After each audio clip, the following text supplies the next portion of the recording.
1, 2. 1, 2. 1, 2. Yep. 1, 2. And by the way, when you cut the podcast, why do you leave all the stuff in the beginning, like testing 1, 2, 1, 2? Well, because it's behind the scenes. People feel like they're part of something they shouldn't be a part of, and they feel like, whoa, I'm a big deal. It's a psychological trick. Yeah, but you don't want people to know how the sausage is made. Yeah, but you do want them to know how the iPhone is made. You don't know how it's made. No, but I'm just saying, and that's why people want to know. People know they don't want to know about the hot dog, but they don't know anything about the iPhone. They want to know. It makes sense. just pure facts. Ladies and gentlemen, welcome to the Truth Train here on a podcast, whatever you're listening to. Who knows? Maybe you're listening to this and the world is in shambles. I was just saying, this is the #1 Doomsday Bunker podcast. This is the podcast for doomsday advice. And also, when doomsday occurs, we will still be broadcasting from a mountain. Yeah, I'm sorry about that. My phone went off because I'm unprofessional. But you're also too popular. You can't calm it down. Too many people have your number. Too many people of the female race are calling me about debt collecting. That's pretty right. much. Yep. Yes. Okay, so the world is on fire. We know that. Everybody's talking about that. That's boring. Nobody wants our take on anything. No. Right? They just want to check their own sanity. That's all they want. Is that too much to ask? This is a weekly sanity checkup. That's it.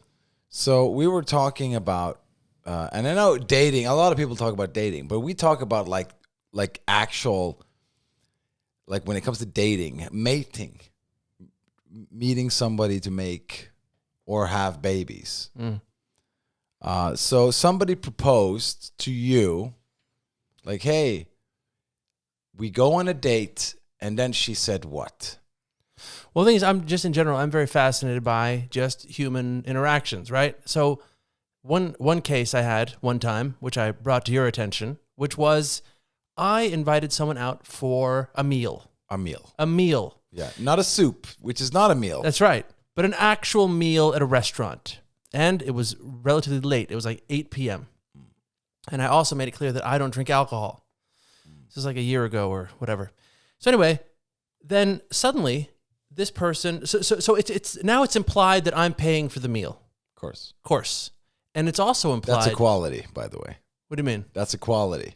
Yes, it is. That's equality. Yeah. That one person pays. Right. So anyway, then this person says, why don't we go do a sauna at midnight? And it's just like, whoa. It was very unappealing, right? And I spent months in meditation trying to figure out what was so unappealing about it. But it's just the idea that I'm the person who's initiating this experience, so I'm also bankrolling it. So you can't just throw other activities into it, like a midnight sauna that's now part of the bankroll. It's not about the money, it's the principle. Another thing is I don't drink. Who is in a sauna at midnight on Saturdays? Drunk people. Right. So it's just an unfair thing to make the sober guy who goes to fucking Alcoholics Anonymous pay for dinner and then drag him to a drunk sauna. It's more a drunk sauna than a fucking midnight sauna. And then now I'm sitting there with the drunk people, which I worked so hard to get away from, and I got to pay for the privilege to be there. And what the hell is wrong with people? And that's the kind of stuff that gets me going. So speaking of what you were just mentioning, if you invite someone for, let's say, a coffee, yes? So in your mind, you're saying, hi, let's grab a beverage at the local cafe. That's nice. Right? That's a nice endeavor. Yeah. Nothing risque about that. Nothing too risky about it. Very low. It's not a getaway to Aruba. It's not Aruba. It's not a weekend getaway. It's just 30 minutes. It's very informal and it's very down to earth. Everyone's relaxed. Casual. Everyone's relaxed. Yeah. Hey, if you don't like the person, you can hang in there for another 25 minutes. You know, it's nothing too dramatic about it. But here comes the curveball. So this person says, listen, it's a really nice day. We should go swimming. And I mean, Listen. Okay, first of all, you're talking just a lot now. So let's get down to brass tacks, okay? But that was the brass tack. No, that wasn't. I mean, okay, so did you meet the person and then she proposed on the second date to go swimming? No, first. First one. Okay, so let's just start. So here's what you should have said. A woman said to me, like, on our first date, we should go swimming. That's what you should have said. But that's not what happened. It was way more complex. Right. But that's the brass tacks. It wasn't. You still needed the sauna story. Yeah, you needed the sauna and your outpour of emotions to then get to. A woman said to me, let's go swimming on the first date. That's the story. Well, I would say it's more complex. You failed the sanity checkup. Okay? That's number one. Number two is, I agree with you that that's an insane thing to say. Right. You don't say to a person, listen, I want to go swimming. I haven't met you, but let's go into water together. Mm. That's what you do with somebody you're dating steady. Mm. You go into water with somebody you are having a steady situation with. You don't go into water with strangers. That's true. People don't get to know each other in the water. You don't do aquatic ceremonies. That's right. With newly met people. Yes. Yeah. Yes. You don't build bonds in an aquatic environment. Exactly. That takes place outside of the aquadome. You go into the water hand in hand in a steady relationship. After having built something on land, then you can go maritime. So she's an idiot. Let's just start there. She's a complete moron. Okay? Okay. Let's be honest for a second. Right. She's a moron. And I think the reason is because she wants to go into the water because she wants to see your body before she's trapped in a situation where she has like, I guess there's no way out. I have to sleep with him now. Right. Right? Right. And which of course is not true. We always give them an exit strategy. Right. Right? Well, I know, but I would just say that wow, if she's there to inspect my body, she's going to be thoroughly disappointed. Exactly. Yeah. That's why we don't start with the water. Yes, because that's why you make them love you first, so that they kind of like, well, I'll live with the body. Even though the body's that bad, he's nice. I'm willing to make sacrifices. Exactly. Right. So you don't start with, well, I don't love him. What's his body like? Yeah, no, it's so bad. You make them love you, then you show the body. It's so bad, man. Right? It's so bad. Because you can only accept bad bodies of the people you love. And this is what women have been doing for millennia. Yeah, nothing else. This is what they've been doing. Like, I'll make him like me, and then I'll let him, take off the lights and stuff. Right. Right. So I just think the essence of what we're talking about here is, to what extent can you just come in with a curveball last minute? I don't think that's fair. So it was, the proposal was, let's have a meal, and she changed it. The proposal was, let's go for a walk. Okay, why did you start with the meal? That was a separate incident? It was a separate incident, okay, but so it laid the foundation. There's no coherency. Hey, listen, there's coherency. That laid the foundation for the entire thing. That was the foundation? About. I regret nothing. I remember 1 year ago, somebody said, let's change everything. Yes. Okay, well, what has that to do with this? Well, because nothing. it lays the foundation of people changing things, which is unfair. Again, I agree. You shouldn't change it. I appreciate you challenging me on the foundation stuff, because it makes me realize the extent to which I don't regret any of it. Okay. It was really important, all of it. That's good. It's good. So anyway, my point here is that when it comes to women, of course they want to inspect the merchandise. My understanding is that women don't care that much about the body. They care about other stuff, like skills, money, personality. Well, money is a way up there. Yeah. Status / money. Right. It kind of equals like status, money, status. Yeah. So they want a lot of that. And I'm not taking this out of my ass. This is research, Yeah. Andrew Tate has said this. Right. You went to the university. Yeah, Hustler University. That's right. I learned everything from him. Yes. Yeah. So anyway, I would agree a woman shouldn't change the date situation, and especially not to an aquatic situation. Well, it's a shirtless situation, is what I would say. That's what she wants. I mean, if it wasn't water involved, it would be something else. Like, hey, let's go horseback riding shirtless. You know, if that was like, it's so typical. Yeah, she just wants to take her clothes off, but in a non-sexual way to inspect. That's it. To scan. Scan from toe to head. That way. And I had a woman recently, right, that I've met in a couple of instances, but never dated or anything. But you know, she works at a place that I frequent, and she gave me a scan. Wow. She like said, "Hey, how you doing?" And I was wearing sandals, shorts, and a t-shirt and a backpack. Right. And my hair wasn't great either because I was on a scooter thing, so my hair was like, you know, crazy. Right. And she gave me like thank God my hair is never crazy. No, you have sane hair. It's the sanest. The sanest about you. But she gave me the scan, and I felt that I didn't. You didn't live up to the scan. She was I don't know. I can't prove anything. She scanned her way to disappointment. And I'm not a paranoid guy. No, you're not. That's my thing. That's your thing. But I felt that I didn't pass the scan. I felt like, oh, he's very pale, or whatever the scan. Oh, he has chicken legs. Whatever the scan revealed. Yeah. Well, we don't know. She wasn't happy about the scan. I felt like no happiness behind the scan. Right. Usually you do a scan and it's like, because she did like I said, hey, like, hello. I was just waiting for somebody, and she would walk past me. I said, hey. And she like, hey.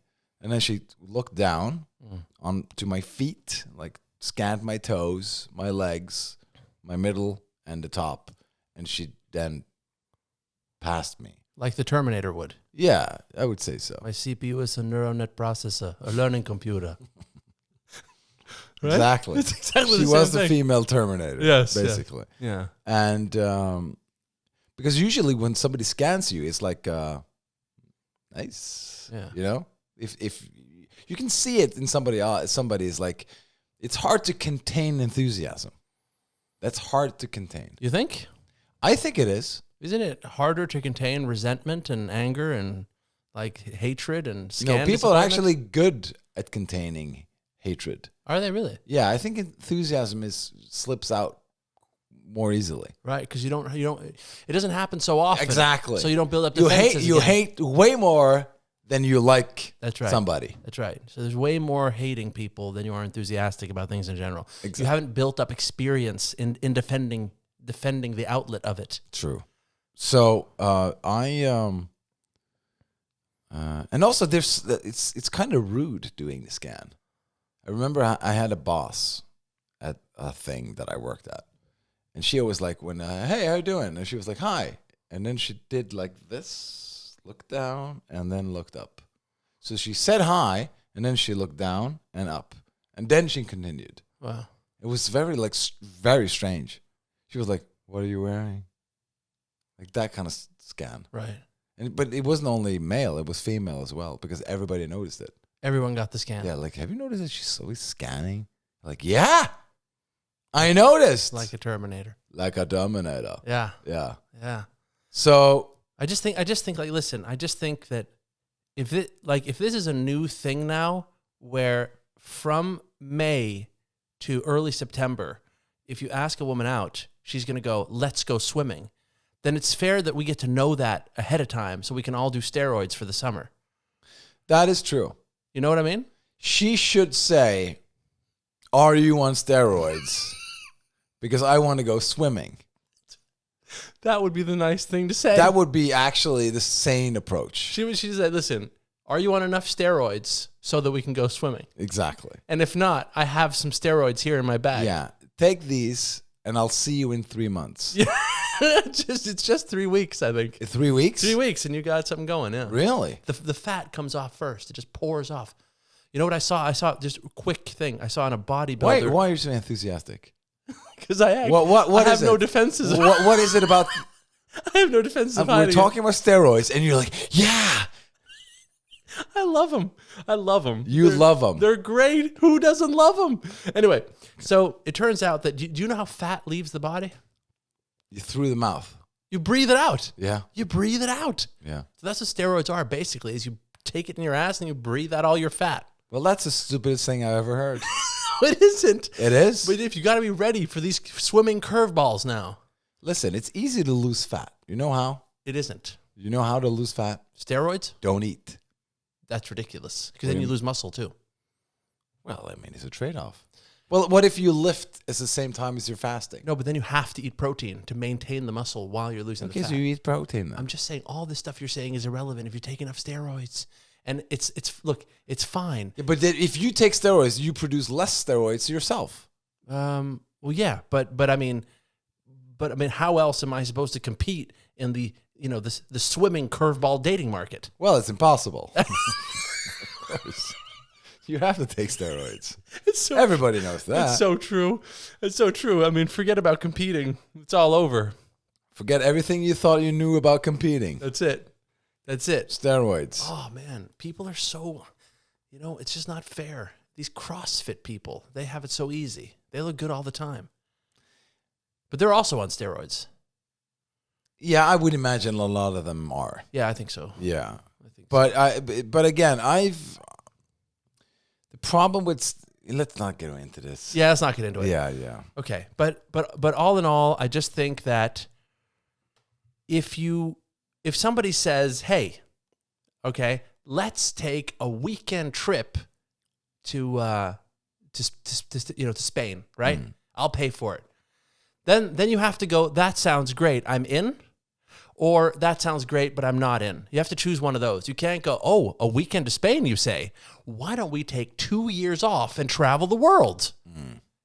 You know what I mean? You can't counter it with a new thing. Like somebody invites you to something, you can't add on a bunch of stuff. And because then I'm going to be like, no, I don't want a 2-year adventure. I'm conservative. It makes me look stupid if I say no then. So now I have to agree to the 2-year backpacking adventure. You know what I mean? 2 years. I'm just saying you can't one-up an invitation, right? How much is a backpack? How much does it cost to have like a backpack year? Depends if you stay in those hostels. Because they're brutal, man. Backpack budget. Backpack budget. I think they're just going to give you the budget for buying a backpack. Backpacker budget. A year. Yeah, but that's fine. 2 years. But I'm just saying, like, you can't say to someone like, hey, do you want to go diving at the local pool this afternoon? And you go, hey, instead of that, why don't we rent a helicopter, crash it into a mountain, and then wingsuit out of it into a pond where there's a bunch of dead bodies and sharks, and then swim out of it. And then I have to go, oh, no, I don't want that. I'm super lame. Don't put me in a position where I'm lame because I don't like the crazy shark pool, wingsuit, crashing helicopter scenario. It started off with a nice pool What are you invitation. talking about? What are you talking about? Nobody knows what you're talking about. Do you know what you're talking about? Yes, You do. What exactly are you very talking much about? so. What? You can't take an existing invitation and add to it. Yes. You can't. I agree. Okay, good. That's all. Again, I agree. You can't change stuff. Yeah. But I just saw something here on backpacker budget a year. Okay. AI response. Right. A year of backpacking can cost anywhere from $10,000 to $50,000 or more, depending on your travel style, destination choices, and how much you prioritize comfort. A shoestring budget in Southeast Asia, Eastern Europe, or parts of Latin America could cost as low as $10,000 to $15,000, while a more comfortable but still budget-conscious trip could range from $20,000 to $35,000. If you're backpacking, spending $50,000, Yep. that's not backpacking. That you're traveling just for a year. Yeah. Because $50,000, I mean,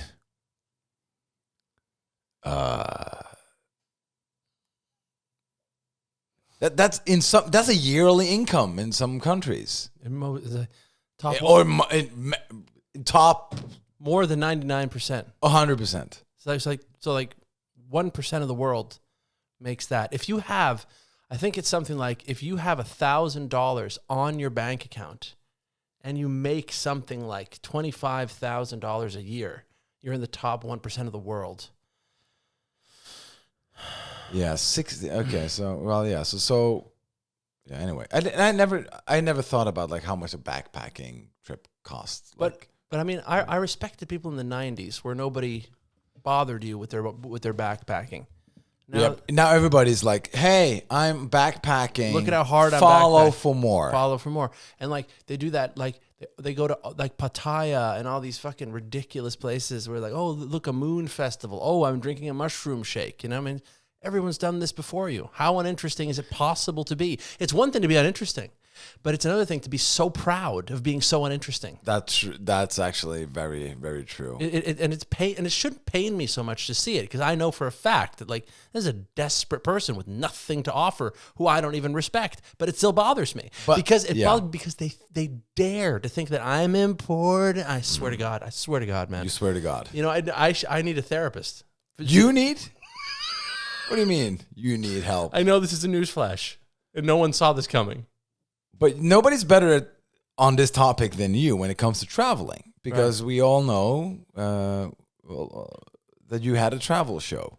But I also grew up in Southeast Asia. That's true too, but that's beside the point. Okay. You did a travel show. That's true. You went to a place and you said, "We are in X. Yep. And we're going to do this, and it's known for that." That's and right. then you did stuff. And we did stuff, yeah. Right? And you didn't really get to know the country so much when you were hosting it. Like, I knew nothing. You went to Hungary and you drove a tank. Yeah. Yeah, that's not your usual travel. Budapest, yeah. Yeah, Budapest. Like, hey, we went to Budapest. Like, what about the culture and stuff? No, they have a tank from the Cold War. Yeah, but it was more of like a party show. But I remember that was really, really bad. Do you want to hear a quick story? Please. Because the thing is, like, what bothered me so much at the time about travel shows was they find the most uninteresting diversity hires ever. So it'll be like some half morbidly obese woman who's like, "My name's Mendy," you know what I mean? And they put her in like some sort of like really touristy area where she talks about, look at all the postcards you can buy here kind of thing. And it bothered me so much. They never got down to the nitty gritty of anything. It was like, look at this huge wine farm that anyone can go to. You know what I mean? That everyone's heard of kind of thing. Yeah. Lame. So what we did is we tried to go to the craziest parties ever. So when we were down in Budapest, we met this guy who was the son of like a mafia boss or something. And he took us to this club. And basically he came in there and he took the entire VIP section and he like told them all, get out. Like, these people are the VIP section now. And he kicked them all out of the club. And they were like screaming and crying and everything. And he's like threatening their lives. He turns back to us and he goes, "Would you like any narcotics?" And we were like, no, we're good. We're here to film, right? And he's like, "Well, you just let me know," kind of thing. Anyway, so we stayed there. We filmed and we did, like, they treated us like we were royalty at this club. We got a ton of really good footage. Poured tons of like women into the VIP. It was just craziness. Right. So great footage.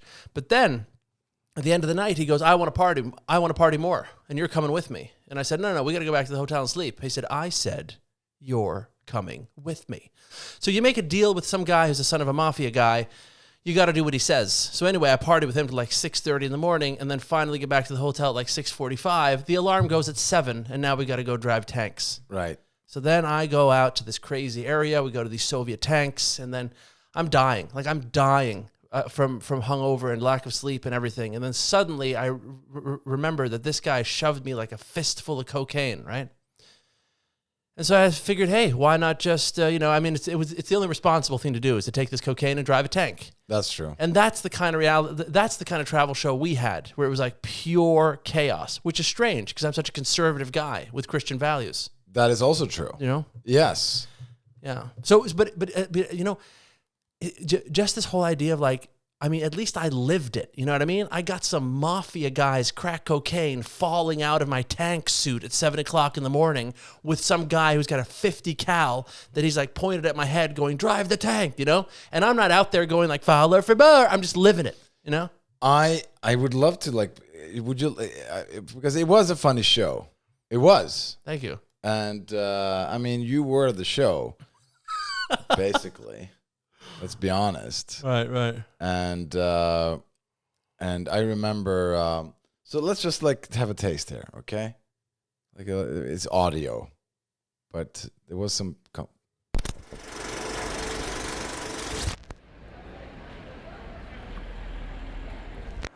Ah, Budapest.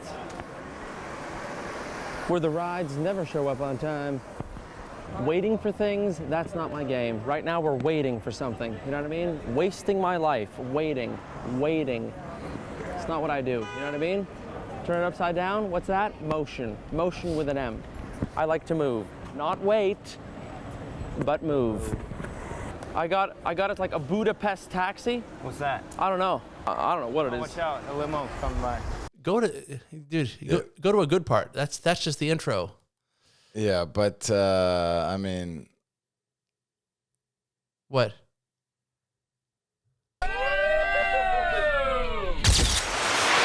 Since the dawn of time, the travel show formula has remained unchanged. yeah, it was funny. It was funny stuff. I recommend everybody go in there. If there's anyone who's new to this, go in and watch it. The Expedition Yeah, it was a great show. on YouTube.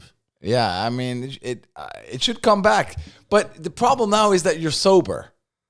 That's the problem. Why is that a problem? I think it's a problem. You tell me all the time. I thought you were insane because of the drugs, but it turns out you're just insane. And if anything, the drugs made you less insane. That I have said. So sober would make it better. I mean, all the drunk people would be afraid of me.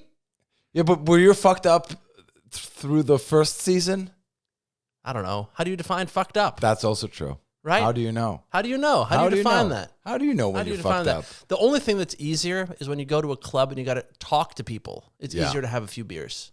That is, yeah. Talking to people. But I also think when you have a camera crew behind you, you kind of like feel that, okay, I have to perform. So then you get like this adrenaline from that. And so you could probably... Not really. It's just Not a lot of really? pressure. It's Yeah. a lot of pressure. The hardest thing is like this. Like, we would show up in El Paso, Texas, and suddenly you're outside the airport, and they point a camera at you, and they go, make television. Yeah.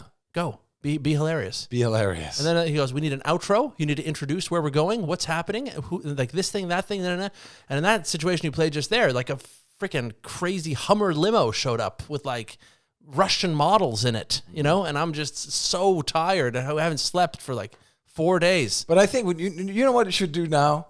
Like you should do like a Dexpedition grown-up version. Right. Where you actually go to a winery and eat cheese. I need cheese. I need cheese And at a like this is- winery. yeah. Not a cheese place.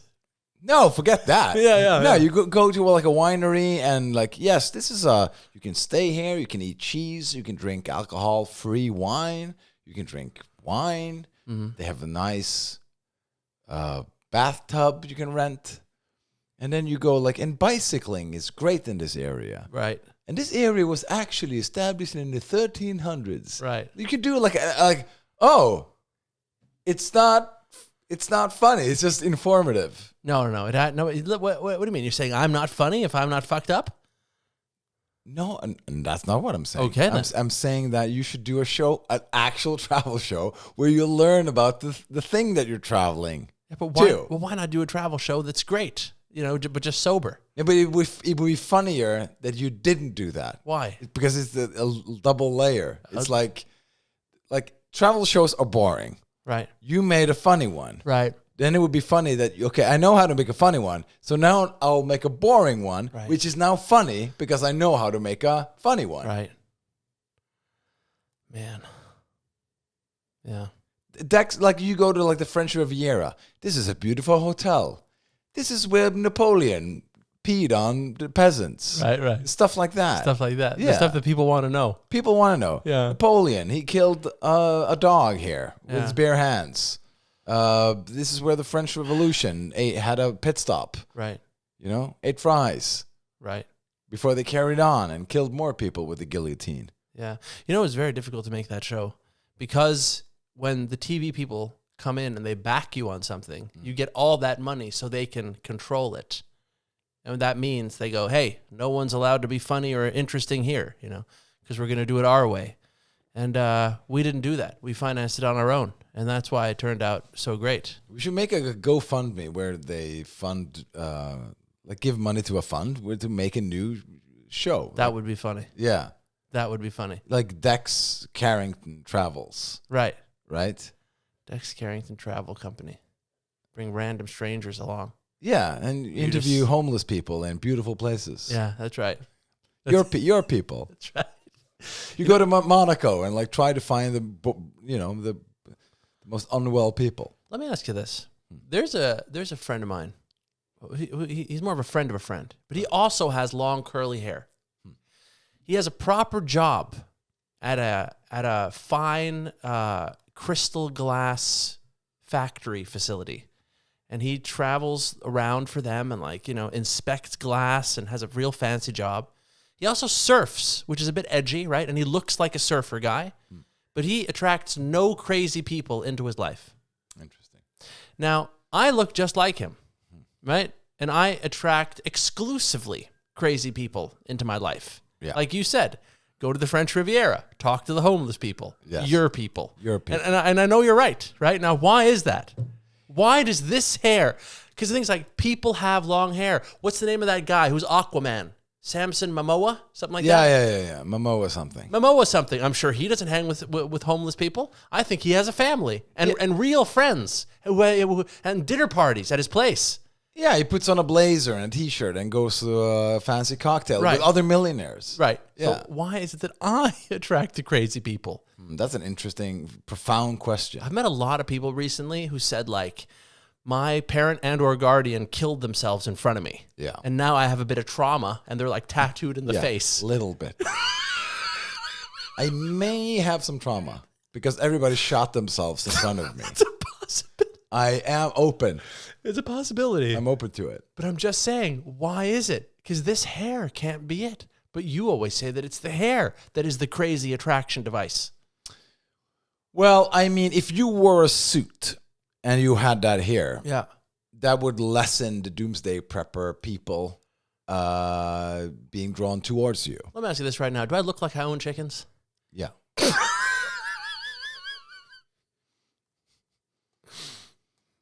That's not good. It's not great. It's not ideal. It's not ideal. Do you want to look like a guy who owns chickens? No. But do you want to own chickens? I mean, yes. Yes. No, but listen. What's the name of that Top Gear guy? Jeremy Clarkson? He bought a farm, and he owns chickens now. I've seen the whole show. So what's the difference I between... love that. That's the best show I've seen in many, many years. Me too. Have you watched it? Yes. Why haven't you told me anything? Because it's a great show. It's a great show. But why? What's the difference between his chicken ownership and mine? He's a multi-millionaire who was famous for 25 years and had the biggest TV show. Top Gear was the biggest TV show in the world Right. for many, many years. They had 350 million people watching an episode. So there's not much difference, you're saying? There's very small increments. No, but in all seriousness, I get it. I get he's rich. But if you're rich and successful, then you can own chickens. Yes. But you can't just go straight to chickens. Now, if you go straight to the chickens, it lessens the... Crazy people go straight to chickens. It lessens the, what do you call it? The credibility. Your chicken credibility is lessened. Yeah. Well, no, your just general credibility in society lessens if you go and buy chickens and then start to try to be famous. Right. You need to be famous and successful and then buy a farm. You can't show up with a bunch of chickens and say, And then I'm say, here to hey, be famous. I'm here to be famous. No, it doesn't work that way. It's strange how that works. That's an insane way to do it. Right. The sane way to do it is to have the biggest program ever aired on TV. Yeah. BBC all over the world. Right. Syndicated on different channels. They were known in Africa. They drove in Africa, and then suddenly some people in the middle of Mozambique or where was this? I don't remember. Botswana. They some guy came hey, you're in the papers, and they were like, wow, We're famous here too. Right. They're like, hey, Top Gear people is here in Botswana. Right. Right? Do you know how famous you have to be to like be big in Botswana? Yeah, that's pretty famous. That's the litmus test. Only Mr. Bean was more famous. I'm pretty sure they're on the same level. Yeah. Yeah. But I mean, but why is it this glass manufacturing surfer guy? Yeah. Why he's not famous? He's not. So how come he doesn't attract the crazy? Well, I think it has something of the way he speaks and approaches people. Yeah. I think that's a big thing. It can't be the smell. I got a great cologne, you know? Maybe it's not the smell. Maybe they can smell my chicken ambition. I think that's part of it. He smells like a guy who's going to own chickens before the fame. Which is a problem. It is. And that's why all these numbnuts come like, hey, you smell like chickens. Right. And they're satisfied with that because they want to eat chickens. Right. Well, who doesn't? Who doesn't? You know, I want to sell eggs on the side of the road. You know? Calm down the ambitions, please. You have to stop bragging about the future. Man, that's funny stuff. Big dreams. Big dreams. Calm down Yeah. the prospects, please. That's right. I want to sell eggs on the street. You have to stop having such a grand picture of yourself. Calm down the narcissism. Yes. The grandiose. The grandiose. The grandiose self-image. Well, I think that's actually the core of the question. Right. Why do you attract Yeah. the insane people, and the glass specialist attracts sane people? That's right. I think it is because of, I guess it's self-esteem, I guess. It can't be. I think it is. No. I got more self-esteem than him. I don't know. When I did the show one night only down at the largest stand-up club in this whole city, Yeah.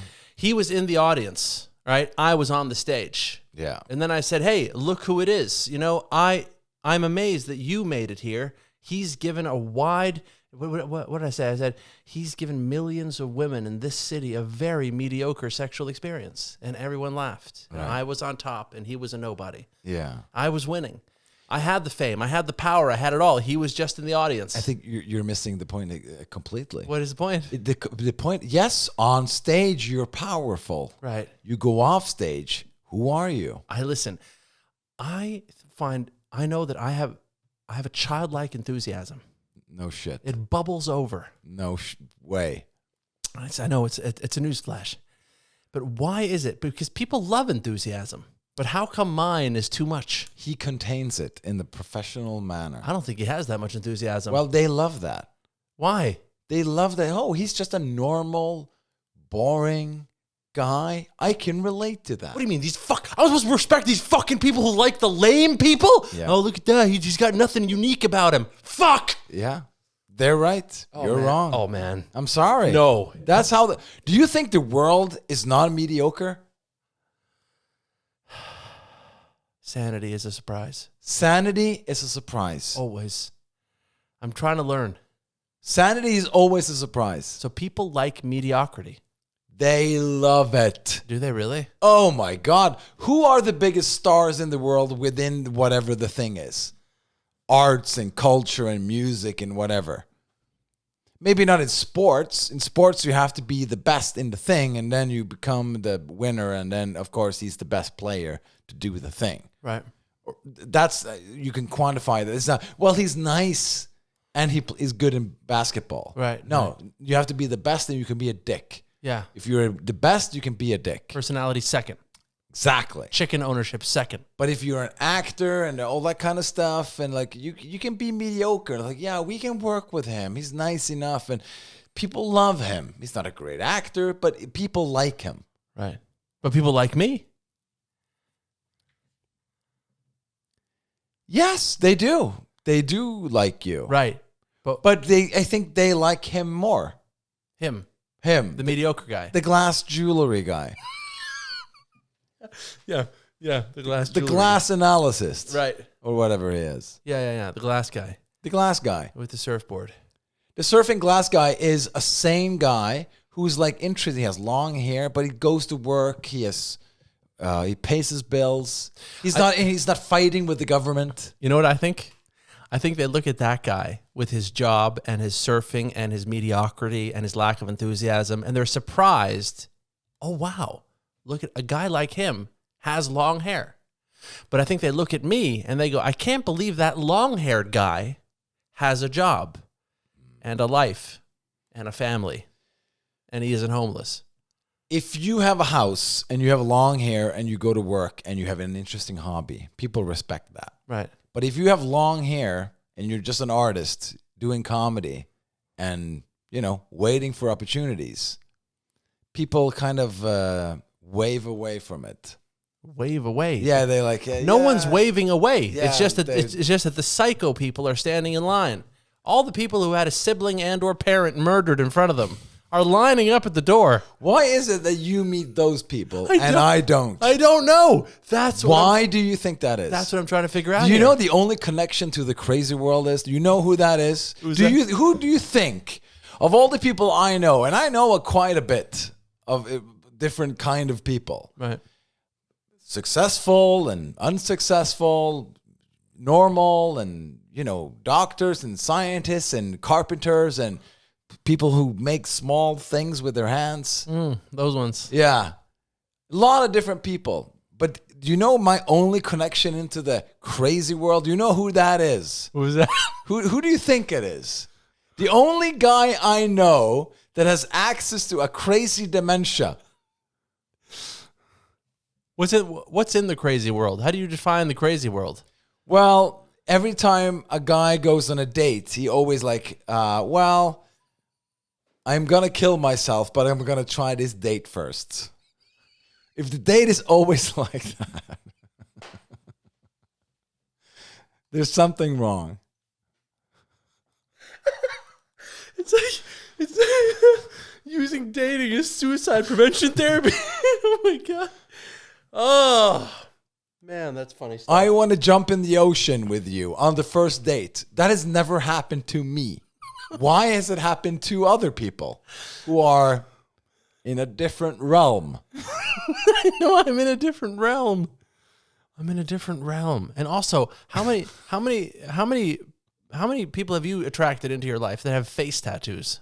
Very few. I mean, that's so many. Very few. Yeah, I know, right? Very few. Something's very wrong with that. Yes, it is. Yeah, it's very wrong. And things like, this is a crazy hypothesis, but in general, I don't think people with face tattoos are doing great. They're not running for anything. Not currently. Very often not running for office. Not currently, anyway. No, they're not. So it's weird. Like, they're not running for anything, but they're running after me, right? They are running. Because they want to get into the psycho dimension. No, because you have access to the real world also. So that you're kind of a gatekeeper for the insanity. I'm the gateway between two worlds. Yes. Because you have a foot in both worlds. Right. You have sane people. You have access to sanity. You have access to sanity. Sanity access. But you also have access to insanity. Where you camp the most, I don't know. I think it's more on the insanity camp. No. You put up a tent, you have a barbecue going on, you make the chocolate cakes, you meet the insane people, you make the skewers with the meat on it. Right. You serve up a good dish for the insane people. Right. The question now becomes, how often do you barbecue for the sane people? Right. That's the question. Yeah. Do you barbecue with the sane people? Who do you barbecue for? Yes. All right. Well, it's an interesting question, but you have to realize that I grew up with 18 years of education, right? I have 6 years of higher education, straight A's, mind you. I was with the sane people, and I find them incredibly uninteresting. They're not, what's the least smart people you can ever meet are people who think they're smart. Fucking idiots. Do you think you're smart? No, I'm retarded. I'll tell you that much. But I got a master's degree at this fancy university. Okay. Yes. I dropped out when I got to expedition at the end, right before I did the final thing. Okay, so That's not a newsflash. That's on my resume. That's on the resume. It's on my resume. Right. I got straight A's in every single class, but and then and then the expedition. And that says on the resume. yeah, it Right? does. Yeah, it does. I was handing in my master's degree, but I had to film the expedition first. That's right. That's on the resume. That's right. Right. So anyway, I had to tell sorry. The people I went and got that master's degree with. Oh my God. It's like they were immune to common sense. Never met dumber people. But meanwhile, the people who have really lived life, the people who, the face tattoo people. And the people with the family who, unalive themselves I'm just saying. at a family dinner. I'm just saying. If you start a local business and then somehow end up in a dungeon in Tehran, that's interesting. Now you've learned something. Okay, but now I'm going to give you a sanity checkup now. Another one? For the last 17 episodes, that sentiment has been said quite a few times. That can't be true. Oh, it's true. No. It's true, my man. Mm-hmm. Who are interesting? The people who had to run from the police in Congo. That's your friends. And when you have that as a standard, Right. they prefer the long-haired guy who knows crystals and have a house and surfs and go to bed at night. Right. To then wake up early and then surf again. Right. But you're like, yeah, but don't talk to me unless you've had the cartels after you destroying your wedding. Yeah. How many people have threatened your life? 15? Yeah. Yeah. Good luck. Move along. Move along. At least 30 death threats. Yeah, To yeah, be allowed in here. Get out of my face. Yeah. That's it. When that's your standard, Yeah. there's an issue. Damn it. I'm sorry. Oh, man. It never dawned on me once these 42 years that the problem was me. I mean, I'm surprised myself. Everyone's surprised. I'm very surprised. Fuck, man. I can't believe chicken ownership comes on. So basically, if you want to own chickens, you got to chase the career. You got to do everything. It's reverso. You have to have a huge success in life. People have to respect you. And then you buy a farm because, well, he could have gone to Monaco. He could have lived in Dubai, or he could go to like a tax haven in whatever the country is, Switzerland. Yeah. But he chose to buy a farm and have chickens. Right. Like that is like, wow, that's cool, man. He wakes up early. He could have just like been on the beach and just like, hey, keep the drinks coming. But he chose to feed the chickens. Yeah. That is something that people respect. But if you start with the chickens, they think, well, that's his only option. So yeah. I remember 2 years ago, we were doing another podcast in a different language because we speak so many. We do. But then I remember saying something about what's wrong with these young female influencers posting everything about their life. Don't they know that psychopaths are standing in line to ruin their lives? Exactly. And you laughed really hard, and I couldn't understand why you were laughing. And that was the first time I realized that it's not normal for people to have a line of psychopaths going around the block trying to get a hold of them. Yeah, that's not normal. No, but it's been slowly dawning on me since that episode. Psychopaths are standing in line to destroy your life. That's it. Because that's the story of my life. Yes. They've always been standing in line, Yes. waiting. When does this open? Yeah. I need to destroy him before lunch. Yeah. I need to get in a couple of death threats before this meeting. I am here to help. Right. I'm not here to take you down. I made a podcast with another guy who only shit on me for an hour a week. Right. Right? Because that was his only way to whatever he wanted. Right. To feel better about himself, or that's what he thought was funny. Okay. So I'm not that guy. I'm not here to like, hey, you're insane and you should go and die alone. Right. That's not what I'm saying. Right. Obviously, that is going to happen, but I'm not saying it. No, of course. Of course. I'm saying you have two options. You have insanity and you have sanity. I think that's a good metaphor. But everyone has those two options. Yeah, but you more than others. You have an extreme access Okay. to both worlds. Right. But it seems to me that because of the face tattoos ringing your doorbell, you have decided more to spend time with the insane. How can I make it over to the other side? That's the question. How do I do it? How do you do it? I know exactly how to do it. You ask them about them. What do you mean? That's all I ever do. And then you accept. And this is the big one. Right. And I don't think you can do it quite yet, but maybe you'll get there at some point. Right. You accept the boring stories. But what does that mean? They say, well, today I cleaned the floor in the thing, and then I drove to work, and then now I'm having dinner. And next year, I'm going to buy myself a hat. And you say, that's amazing. That's great. That's amazing. I'm glad you're not running from the mafiosos in Italy. Right. It's amazing. That's amazing. I'm glad I didn't hear a crazy story that your family is trying to kill you. Like I'm happy. I'm glad you've never been in an institution.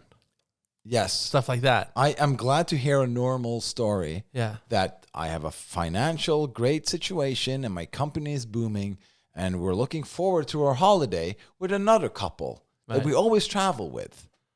Right.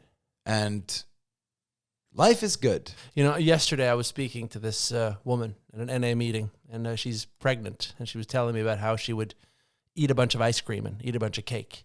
And then I just went nuts, and I just said, listen. There we go. I just said, listen. That's... I told her about how I would lock the door and turn off my phone and isolate with all these ice cream Ben and Jerry's and stuff. Yeah, you're insane. That's when you No, lose but them. listen, That's when you lose No, the no. normal people. The normal people I lost. Because here's I'm sorry to interrupt you because I have to. This is the point. I tell you, I ate some ice cream yesterday. As a sane person, I ate ice cream. And then you say, okay, oh my God, I love ice cream. I sleep in ice cream. And they're like, what? No, I just had a bucket of Ben and Jerry, but I didn't eat the whole thing. You didn't eat the whole thing? I would kill somebody and eat them and then the ice cream. It's like, okay, I have to go now. What? And then you're like, well, I'll go talk to the face tattoo guy. He gets me. He eats ice cream? He eats ice cream like I do. And he loves my stories. Oh, man. Oh, man. Oh, man. So, I mean, something has to happen. Yeah. It's not good. It's not good. It's not good, man. It's not good. Oh, man. I've been baking so many cakes lately, too. I just go nuts. I went on a cake rampage, you know? I think I made 17 kilos of cake in 2 weeks. Yeah, again. But I just found... You're camping on the other side here. Yeah, but I needed to learn. There's a river. And this is the Sanity camp. Yeah? And this is the Insanity camp. But people enjoy cake. Yes, hey, they do. You know what the audience... Like, I wish we had an audience sort of votometer so they could rate my sanity. Yeah. Wouldn't that be great? It would be great. Because I think you're mistaken about a few things. I think people love enthusiasm. I think they love cake. And if you're gonna learn 20 different cake recipes, I mean, it would just be irresponsible to not find parties where you could drop off those cakes. And then obviously when you drop them off, you're like, cake reveal. I was at my cousin's place. And I took off the ring for the cheesecake, and I swirled it around like this. I said, cake reveal! You know what I mean? I took it off, and people went nuts. They were like, that's incredible. But obviously, I can tell that my enthusiasm is almost like, they look at me like I'm an alien, or like I'm a different I'm speaking a different language, like a dialect they don't know that well. And they're always kind of look like a little jumpy, like, what is he capable of? Kind of that kind of look. A scan, if you will. Scan-provoking enthusiasm. You're an animal. I don't know. I don't think so. I think you are. I think everyone else has too little going on. I think you are an animal. A good one, though. Well, that's highly debatable. You're an animal. Right? And you arrive with cakes. And you're like, cake reveal. Like, that's not a sane thing. It is. No. People love enthusiasm. Do you know what people do? when they bring cake? What?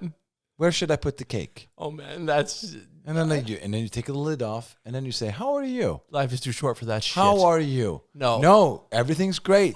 And the kids, great. They're in school. You know what I did? That's fantastic. It's so funny you What say did that. you do? It's so funny you say that because what I did was this. I showed up with a massive chocolate cake. And then the 11-year-old whose birthday it was, I was like, get over here. And I handed her like 4 different things of sprinkles. And I was like, dump all of it on. And we were just like dumping like almost like a kilo of the glittery stuff on top of the frosting and everything, right? Then here's the best part.